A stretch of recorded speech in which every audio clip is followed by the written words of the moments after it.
Over the next couple of videos, I'm going to attempt to do something that I've never done before, which is a little nerve-wracking, but I'm going to go for it anyways, and we're going to see how it turns out together. Welcome y'all to the Eldredge Family Vlogs.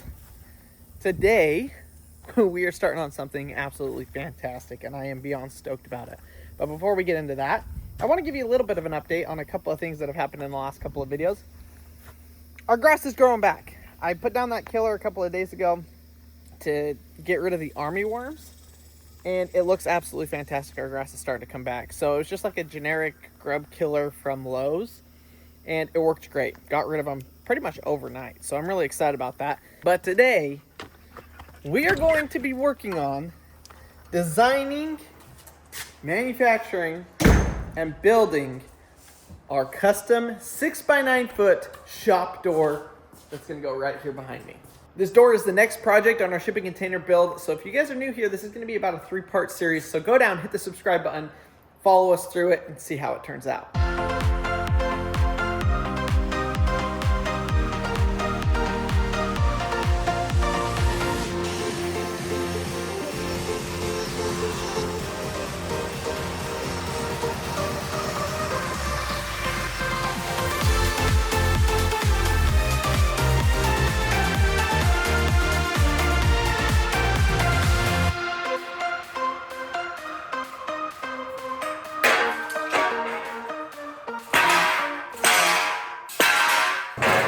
Wow, just as we're getting started, I totally forgot that I was supposed to meet Marcy up in Ardmore to go look at some new designs for some new merch that will kind of revolve around our service trip to Fiji that we're going to be going on in a couple of months.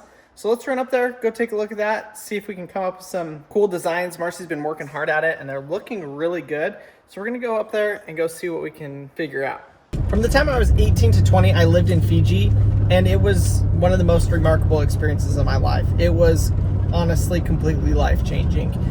And so when we were coming up with a brand for the Eldredge fam, we landed on VATA, as many of you guys know, which means together in Fijian, meaning that as we do things together, we're able to accomplish a lot more, and life is just better together. Life is better VATA. So that is what we are working on right now, is coming up with our special merch launch that we are going to do in order to raise money to take school supplies, clothing, water filtration, all of those different things to Fiji with us, to be able to give back in just a little way. So Marcy's been in the process of designing a couple of really cool logos, and we're going to go and see just what all products they offer: mugs, tote bags, shirts, hoodies, hats, all of that kind of stuff. Hey. How's it going? Okay, that's fine. Thank you for letting me know. Oh, this is his exact same shirt from his, when he wore the Eldredge Fam shirt. Oh, true. Yeehaw, that went great. We figured out a bunch of stuff. We're gonna be doing a whole entire merch drop, and I'm excited about it. We got a lot more options than just t-shirts this time, so be looking forward to that. While I'm up here, I decided it's time to run to Home Depot. Not Home Depot, I wish it was Home Depot. To Lowe's to get a couple more things for the door assembly. Probably won't be using this stuff for a couple of days, but since I'm up here, I may as well get what I need. So we're gonna go, and I will show y'all what we're gonna get here at Lowe's. All right, we're gonna need quite a few pulleys for this project, as well as some eye bolts. So I gathered up those materials, and we're gonna go cut a bunch of these in half. From here to here is where our giant 16-foot by 9-foot hanger style door is going to go. As you can see in front of me, I've got some 2x2-inch square tubing, 16 gauge, for those of you that are interested in building one for yourself. We're gonna take this 4 bars of metal and turn it into a door frame. Inspiration for this video has come from another video that I watched from Jonas Marcinko on YouTube. He's a fellow aviator, and he has built a couple of these doors. So our basic design is pretty simple. If we draw a rectangle here, and we put a center beam, and now his door he built was like 38 feet or something like that, so he had multiple verticals.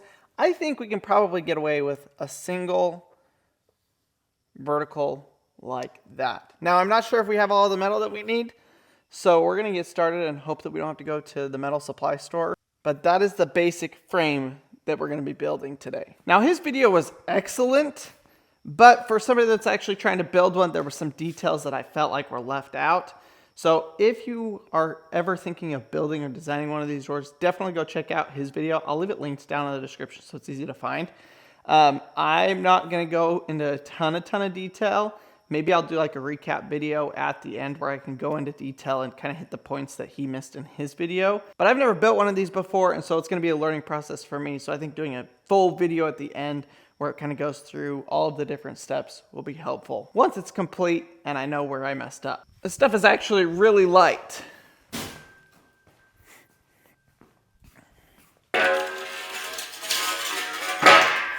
Now, I need to set up a good cutting station because obviously I'm going to have quite a bit of cutting to do. Also, when you cut stuff, whether it's lumber, metal, whatever, start with your longest pieces first. So we're going to cut the top, the middle, and the bottom pieces all first, and then we'll have all of our smaller, shorter pieces that we can use for reinforcements and all of that other kind of stuff. In his video, he said that he did a 1/4 inch gap between each side because the door actually pivots through the inside of the door frame. And he said that it was good, but it might have been a little bit too tight. So we are probably going to give ourselves 3/8 of an inch on each side. And so I'm going to take that into account as we get our first measurements here. So I am 16 feet exactly, and now I'm 99% sure, maybe 85% sure that the top and the bottom are exactly the same. I don't have a way to measure the top. I've previously measured the top, and when we leveled these, I made sure, because I knew I was going to be building a door, I'm pretty sure I made sure that it's perfectly straight in every way. What I've decided to do for my layout is I'm going to run the 16-foot, subtract the thickness of the pipe on both sides, and then my verticals will run top to bottom instead of butting up into the other pipes. They're going to run all the way top to bottom. Top to bottom. So we need to subtract.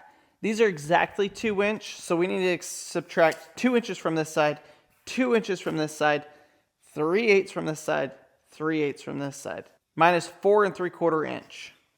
I'm just going to double check that because I really don't want that to be a wrong calculation. But if my calculations are right, that's what it should be. I think my math is correct. An easy way to cut is to use basically a metal cutting chop saw. And that's what I've got here.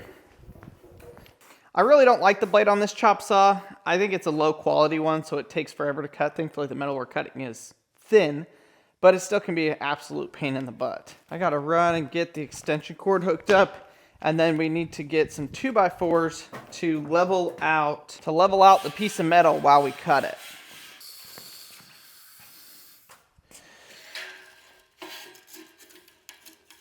There's really 3 different ways to draw on metal. One is a soapstone.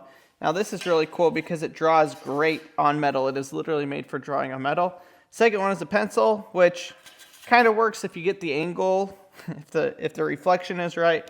And third one is a Sharpie, which typically works fairly well on metal as well. So pick what you want. Soapstone is technically the correct answer for metal, but you can use whatever you want. In order to get a square cut, I've got to lift up that end so that it matches the height of this, because this is a 3-inch high table basically for the saw. So I've got to raise that end up 3 inches as well, which will give us a nice clean cut that is hopefully square. Well, I just hit the thing with my head and it popped the breaker. Dang it, that hurt. Ow, that hurt so bad. I had the cover, the panel cover, just sitting on there because I was working in here obviously the other day, and I hadn't screwed it back up because I have to come in here and do some more work, so it was just sitting there. Well, it was dark in here, so I came in here, bent down, picked it up, and then put my head up and smashed my head on it, and it flipped the breakers off, which is funny. That did not feel good at all. The boys are playing with my safety glasses. I got dirty fingerprints all over him. Let her rip, Tater Chip.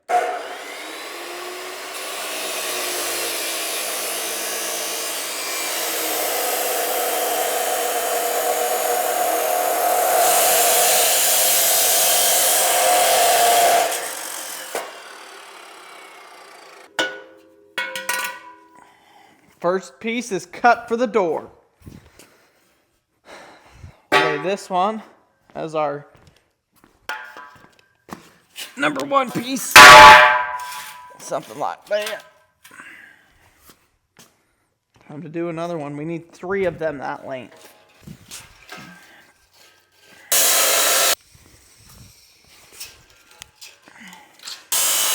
So I lined them all up on this end to see how much of a difference. That is how close I got it.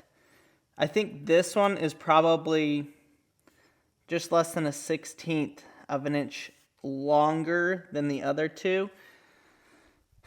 Not enough to affect anything. That's pretty dang close. So this is where now I have to start really thinking about what I'm doing. The height. So that door, this door does not actually go in between the 2 pillars.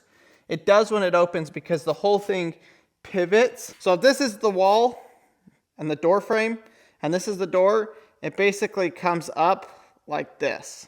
So it has to fit inside the door frame, but when it closes, it actually butts up next to the door frame behind it, not inside of it. So I've got to figure out what my height is, because it's got to go to the top of that, but I don't know if I should leave it, like a 1/4 of an inch above the door frame to help with the sealing of it and everything, or if I should cut it exactly to the inside dimensions of the door frame, which would be the 9 foot by 16.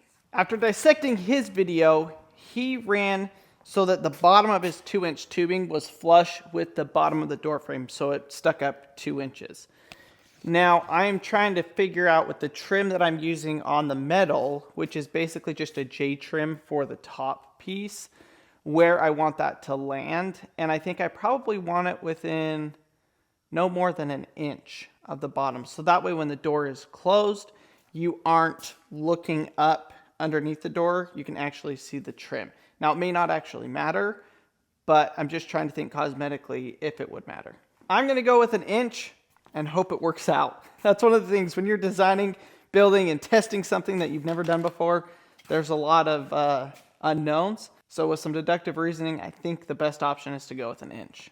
107 inches. Let's go see what the other side is. They should be the same, but we probably have some deviation in the concrete itself, which I will put a seal, like a garage door seal, on the bottom of the door anyways, to help with that. But I want to know if we're off a large amount. This side is 107 1/4. So we have maybe 1/4 of an inch of deviation. Let's just check the middle, see what that's saying. 107 1/4. Okay, so our high spot might just be this very end corner. And when I look at it, there's a little bit of a bubble in the concrete. Honestly, if it is just a little spot, I can just grind it out with the grinding wheel. Yeah, 107. Okay.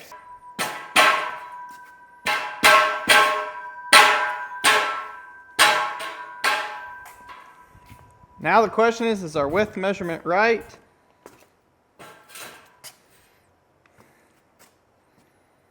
It's pretty dang close. 191 3 1/4. Which gives us 3/8 of an inch on each side. So that is dead on perfect. I have a feeling we might have to go to the metal store. You can see we've got the bulk majority of the door frame. We're missing our center vertical piece, and all the metal I have left is these 3 pieces. Now, it looks dang close, like it could work, but I don't know. Let's go check. Come on, come on, come on, come on. Please be the right length. Please be the right length. Please be the right length. Please be the right length. Yes! Yes!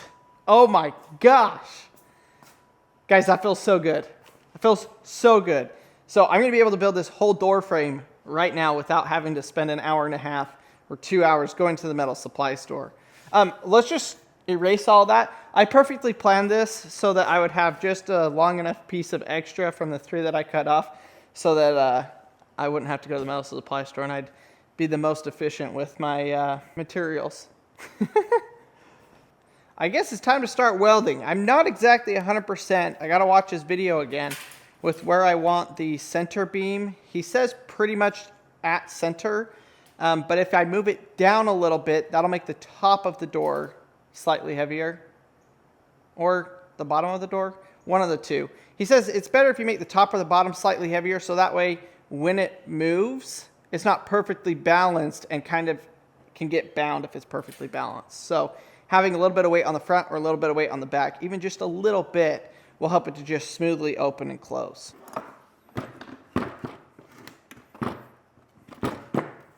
I love having this little welding cart that I can just pick up, move around, get to where I need to.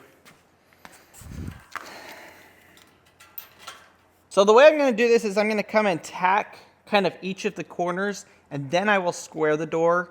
And then once the door is squared, I can come back and finish weld. But right now, if I try and square it, everything is just kind of be sloppy and moving. So just tacking it a little bit gives it almost like glue to kind of hold its shape. And then as I adjust it, it'll hold its shape. And thankfully, my cut should be pretty darn square. The tubing is square. The floor is pretty flat. So it's not like we're dealing with huge out of tolerances here. But that's kind of the steps I'm going to take. 16 gauge 035 wire, 3.5 B.5C. I run my settings a little bit higher than is recommended. Not recommended, but than they say for this welder. They seem to do a little bit better that way. We're gonna weld this door up, folks. Oh my gosh.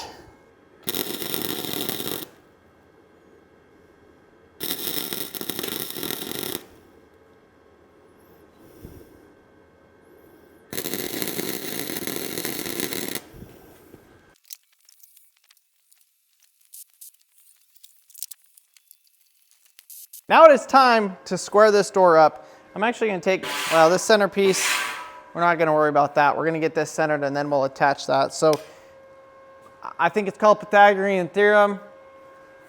2, 3, 4 is the way we do this. Or you can size it up. I'm going to do 4, 5, 6. So I'll come from this corner, mark 4 feet. Come this way, mark 5 feet. Now, if I go from this corner to this corner, it should be 6 feet. Exactly. This corner is almost perfectly square. So we're gonna go ahead and weld this one more than the rest.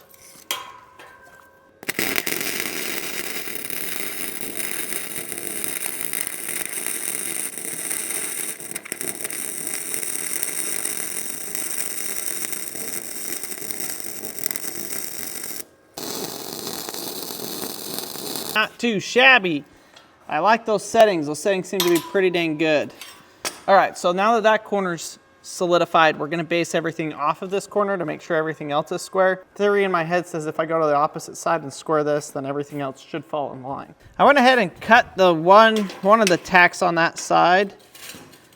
There we go.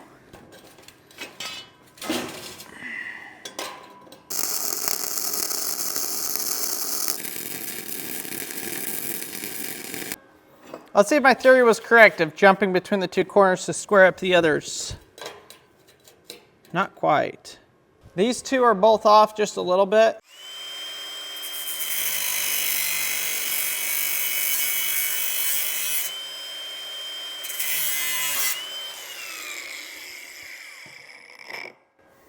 I basically have two giant L's that I can now adjust and weld.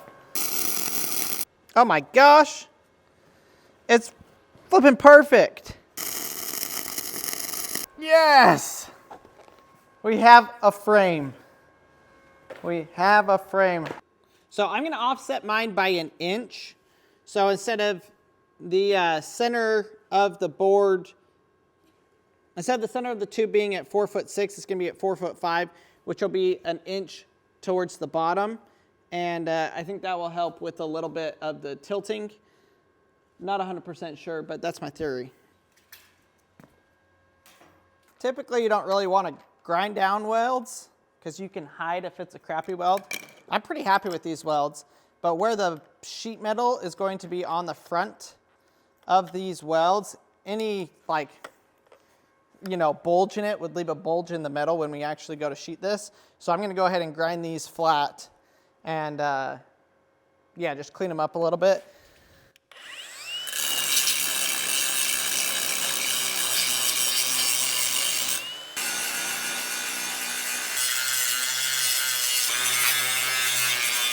Here's a little tip with anything you're cutting, whether it's wood or metal. The factory edge is typically the squarest, cleanest cut edge. So whenever you have the chance, always keep that as one of your sides. So this is a scrap piece. I could have measured and cut the 4 inches off this end, or I could measure and cut it off of this end. So it's just something to keep in the back of your mind when you work with wood and stuff like that. Try and keep a factory edge. It just makes things easier instead of having 2 cuts that could potentially be off or just have really good equipment. But even with that, to get a square cut can sometimes be difficult. So I'm keeping the square end on this, square end factory edge on that side and cutting off the cut end that I cut off already. That way I only have one side that is potentially a mismatched cut. The reason that I measured my length from the end is because these could have a little bit of bow in them. I'm pretty darn sure the top one for sure does. I don't know about this one, but that way I get the measurement right. Oh yeah, so this has got about 1/8 of an inch. There we go. I had to push that to line it up. So now these two should be perfectly parallel because this distance is the same in the middle and on the ends. Let's see if my theory was right that that's actually bowed out. Yeah, almost 1/2 of an inch.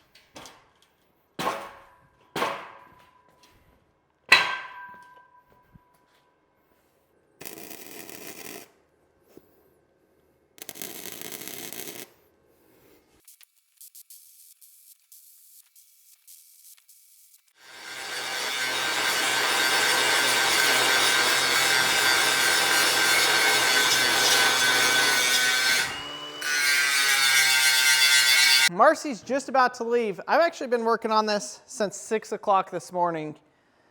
So she did breakfast and got the boys all ready. They're actually about to head to the gym, but she just came in and said she can help me stand it up. And it's time to stand it up. I can't believe it. We have an entire door frame. I am so stoked about it. Alrighty, folks. I don't know. The center is going to be hot. The sides I don't think are. They shouldn't be. Yeah, burn yourself.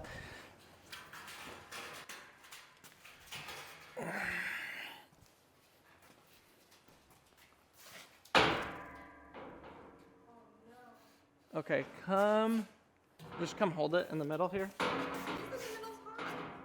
Not, I mean right here.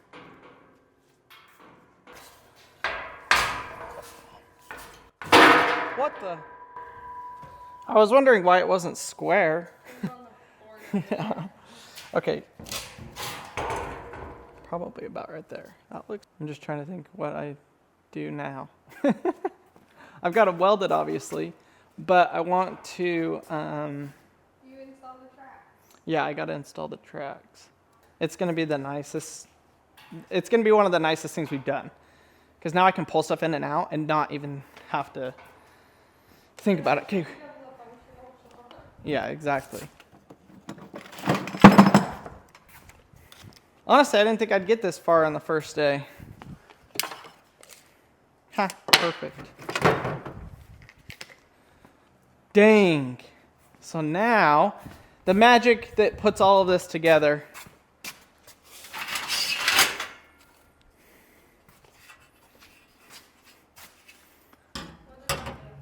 This is the track. Where does it go? It goes, well, it goes right here, like this. I have to add a section of track that comes out like this, and this is where it's going to get complicated and take a while, because I've got to figure out how to attach that up there. So I'm gonna have to build brackets off of the roof to do it. All right, y'all, leave a comment down below. What do you think of this contraption? I think I'm excited. And it's turning out as good as I could have hoped. I am kind of speechless. I'm like, okay, this was part 1. Now, how the heck do I do part 2? Because as I was showing Marcy, like this track has to get welded up from the ceiling. Like there has to be a whole mounting section, which I don't have the materials. I do have angle iron right here I could use. I have no other use for that angle iron, so I guess I could use that angle iron. But I got to climb up there and weld the whole thing for the track. I have no idea how I'm going to do that yet, but we have a door panel. A buddy of mine has bought a boat, and this boat is for like duck hunting and fishing and stuff like that. And so I am going to go right now to the gym to pick up the family, and we're going to go drive up and go pick up this boat for him. He's letting me use it during the season. Obviously he's going to use it. We go hunting a lot together. So we're going to do some work to it. We're going to have a lot of DIY videos on like DIY electrical and all that kind of stuff that we're going to do on this boat, which I'm excited to share with y'all. But for right now, we're going to go look at it, see if it works the way that it should. It shouldn't be like a full DIY project. The boat's supposed to be in good running condition. We just, want to add some lights and things like that. So we're going to drive up there. It's about an hour and a half away, and we're going to take you along for our journey on today's video. Thanks for following. Thanks for subscribing. Let's get into it. Where are we going, boys? Pick up the boat. What's this boat for? And? Fishing. You need your fishing pole. Yeah. And guess what? We can probably jump off. Probably. We're pulling up. I can see the boat, boys. Where? Right there. Oh, she's a beauty. That was cute, Mavi. She's a beauty. Oof. So we're headed right now to go take it to the lake that's just right here and go test it out. So I obviously want to make sure that it's all running in good condition and everything and no leaks, all of that kind of stuff. So that's what we're going to go do right now. And so far from looking at it, looks pretty good.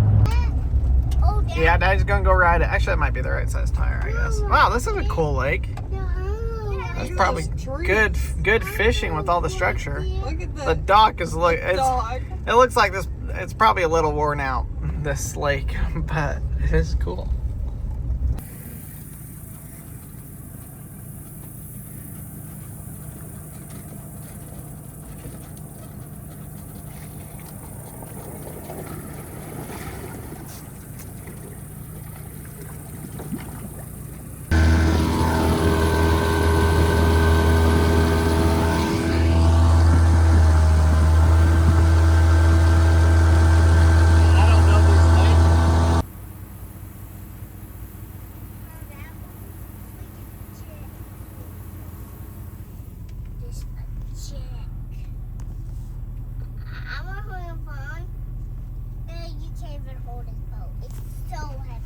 Boys, what do we think of the boat? I like it.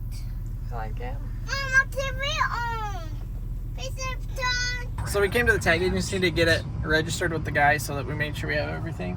The boys fell asleep. They're sleeping. So we're gonna go get a bite to eat.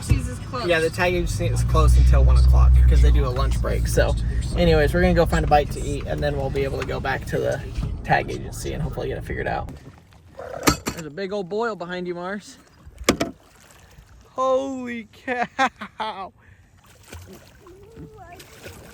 Oh, they're coming to us. They're coming, Mars. They're probably gonna bite you. I hate fish.